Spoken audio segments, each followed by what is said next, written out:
नमस्कार। आज हम बात करेंगे विधि शास्त्र में एक बहुत ही महत्वपूर्ण संकल्पना है कब्जे की संकल्पना, कॉन्सेप्ट ऑफ पोजेशन। इसके बारे में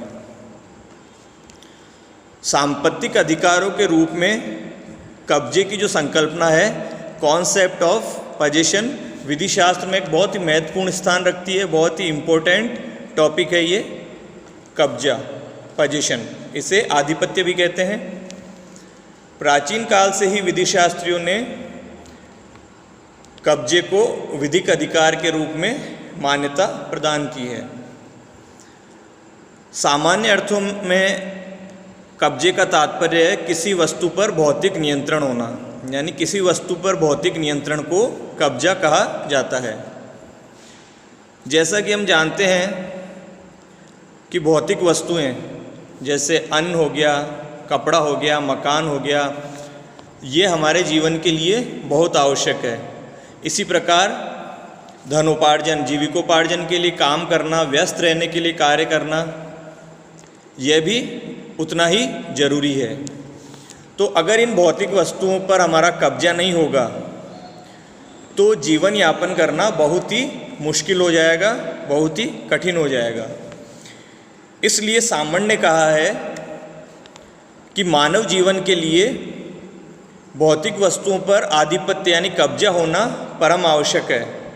उनके अनुसार कब्जा जो है मनुष्य और वस्तुओं के आधारभूत संबंधों को व्यक्त करता है। अब कब्जे को स्वामित्व के अर्जन के लिए एक महत्वपूर्ण शर्त माना गया है। यानी अगर हम किसी चीज़ पर अपना स्वामित्व दर्शाते हैं, ऑनरशिप दर्शाते हैं, तो ये एक सबसे पहली और महत्वपूर्ण शर्त होगी कि वो वस्तु या वो संपत्ति हमारे कब्जे में हो, हमारे पोजीशन में हो।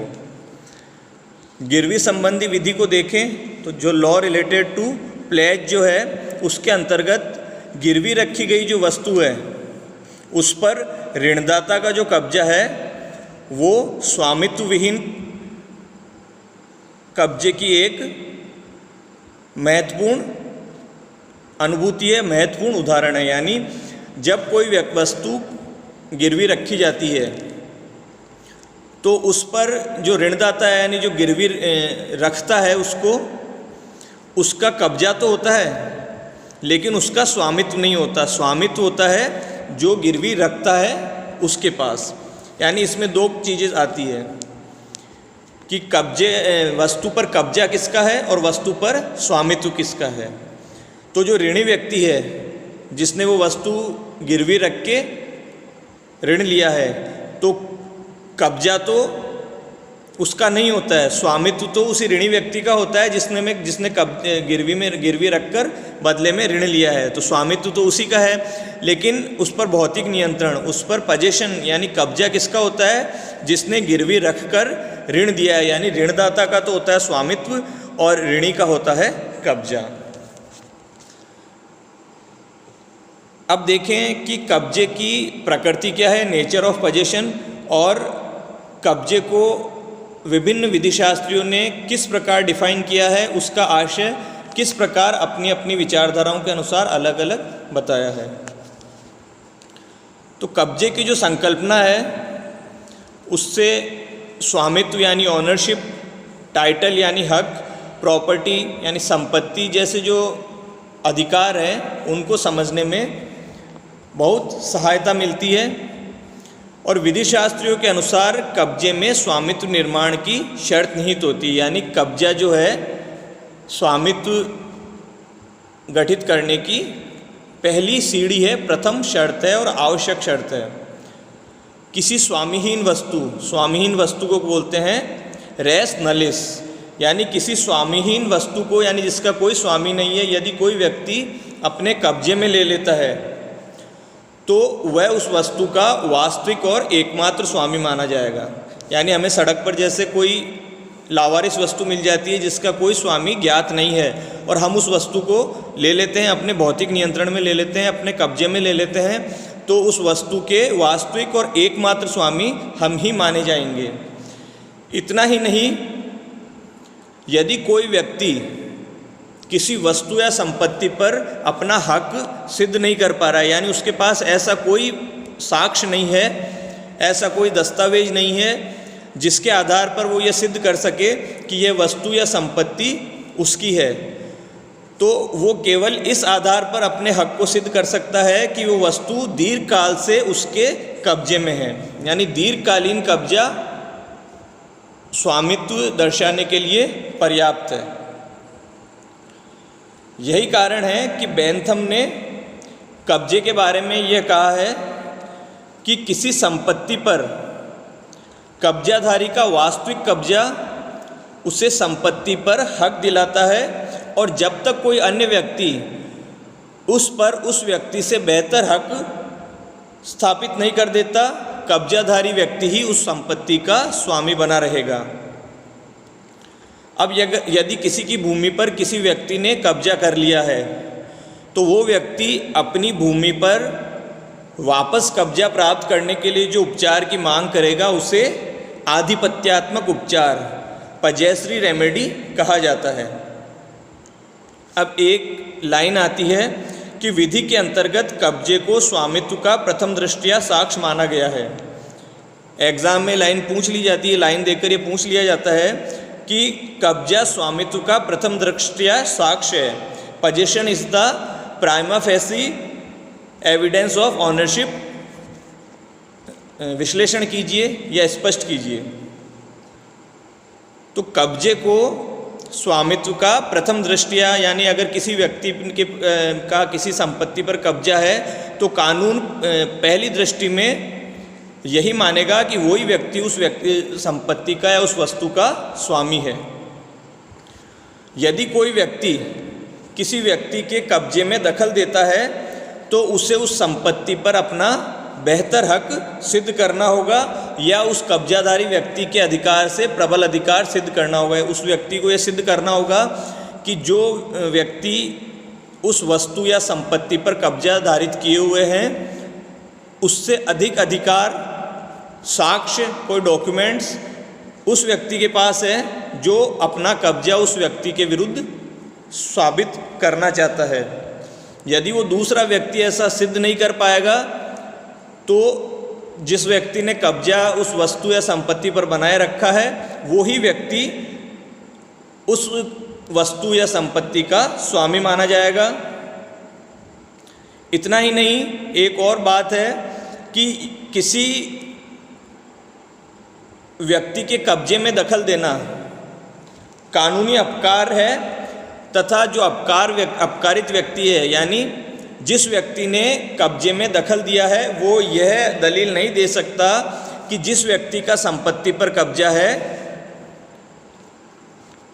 उस व्यक्ति की बजाय तीसरे व्यक्ति का हक उस संपत्ति पर ज़्यादा है। इसे एक उदाहरण से समझते हैं। जैसे कै के पास एक पेन का कब्जा है। अब कै उस कब्जे में दखल देता है, उस पेन को छीनने की कोशिश करता है, परंतु वह कामयाब नहीं हो पाता। तो वह यह दलील देता है कि जो गै है वो उसका, जो कै के पास जो पेन है वो गै का है, और गै का हक जो है उस पेन पर कैसे अधिक है। तो न्यायालय इस तर्क को स्वीकार नहीं करेगा। दूसरे शब्दों में बेदखली के वाद में पर व्यक्ति के अधिकार, पर व्यक्ति को अधिकार को बोलते हैं जस्ट अर्टाई। तो बेदखली के वाद में पर व्यक्ति के अधिकार का बचाव मान्य नहीं है कि किसी तीसरे व्यक्ति का हक कब्जाधारी से ज़्यादा है। दूसरा व्यक्ति यह दलील नहीं दे सकता। सामंड ने कब्जे के विषय में कहा है कि कब्जे को परिभाषित करना उतना ही कठिन है जितना कि उसका संरक्षण करना। जिस प्रकार कब्जे को बनाए रखना कठिन है, उसी प्रकार उसको परिभाषित करना भी कठिन है। कब्जा जो है सामंड के अनुसार मनुष्य और वस्तु के बीच भौतिक संबंध को दर्शाता है। किसी भौतिक वस्तु पर कब्जा यह दर्शाता है कि कब्जाधारी को उस वस्तु पर निरंतर हक जताने तथा उसका उपयोग करने का अनन्य अधिकार है, उसमें कोई रुकावट पैदा नहीं कर सकता। सर हेनरी मैन ने कब्जे के विषय में कहा है कि कब्जे से आशय किसी वस्तु के साथ ऐसे संपर्क से है जो अन्य व्यक्ति को उस वस्तु के उपभोग से अपवर्जित करता है।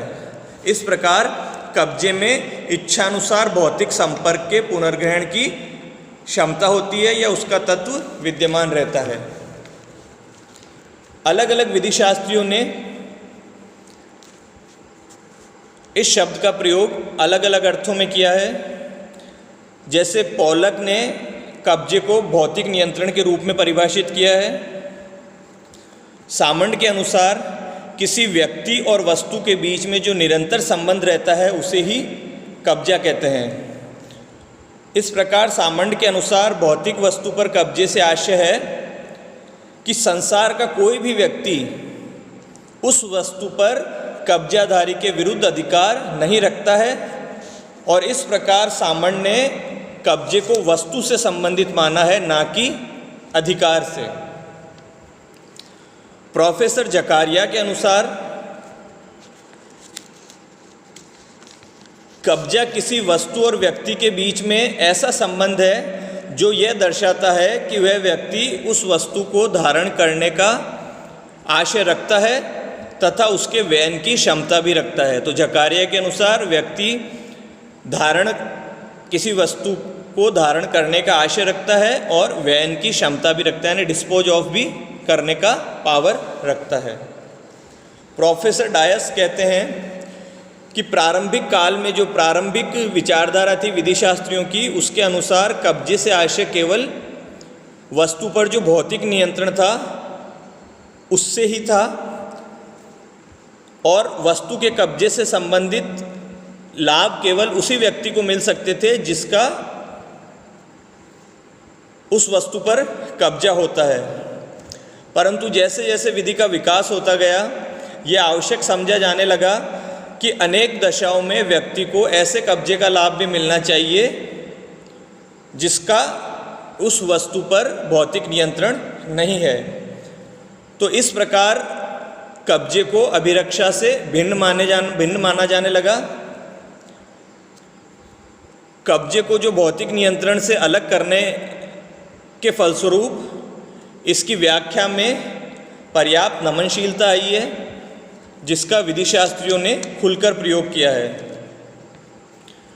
कब्जे की परिभाषा में जो कठिनाई आती है उसको परिभाषित करना कितना कठिन है, इस बात को समझाते हुए बेंथम ने कहा है कि आधिपत्य को परिभाषित करने का मतलब होगा उस प्रतिभा को ध्यानस्थ करना या उस प्रतिमा को ध्यानस्थ करना जो स्वयं मस्तिष्क में आ जाती है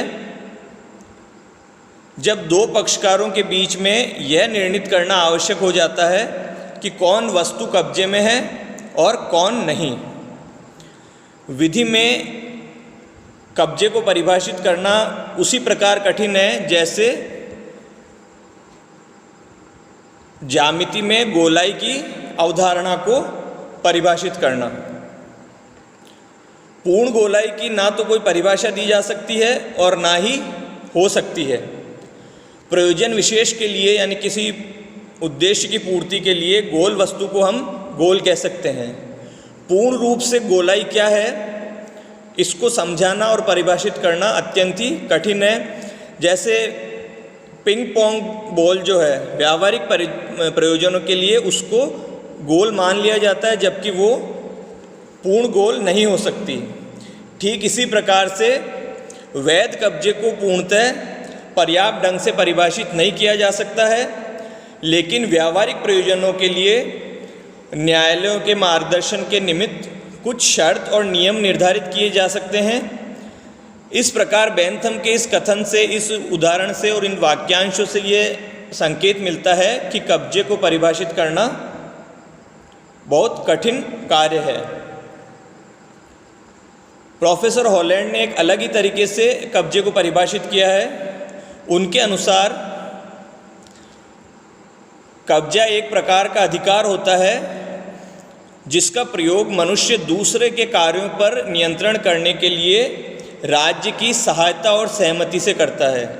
इस प्रकार हॉलैंड ने कब्जे को अधिकार के रूप में परिभाषित किया है, जबकि सामंड ने कब्जे को वस्तु से संबंधित माना है।